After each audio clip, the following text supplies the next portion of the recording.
In today's video, I'm going to teach you how to make Google Drive files not downloadable, a simple yet essential skill for anyone handling sensitive or confidential documents. Whether you're sharing a draft report, a creative presentation, or any file that shouldn't be widely distributed, preventing downloads can be a crucial safeguard.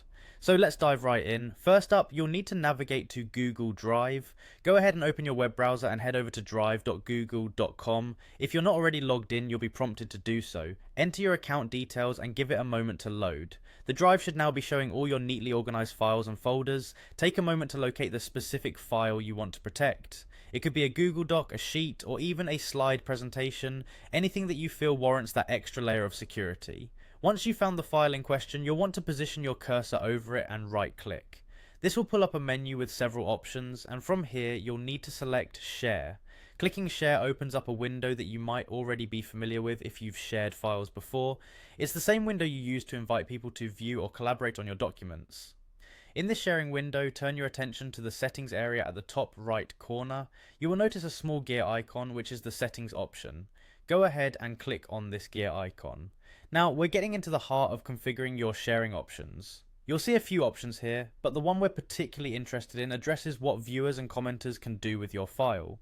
Specifically, there's an option that reads, viewers and commenters can see the option to download, print and copy. What you need to do is uncheck this box. By doing so, you revoke the ability for anyone with viewing and commenting rights to download, print or make copies of your file.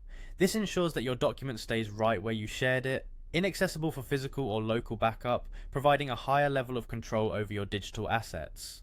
After making this crucial adjustment, there's only one step left. You'll see the Done button at the bottom of the window. Go ahead and click it to save your new sharing settings. And just like that, you've successfully fortified your file against unwanted downloads or printing. So there you have it, a quick and straightforward method to make your Google Drive files not downloadable. As you continue to work and share documents, remember this small setting can make a big difference in securing your information. Thank you for watching and be sure to protect your files intelligently.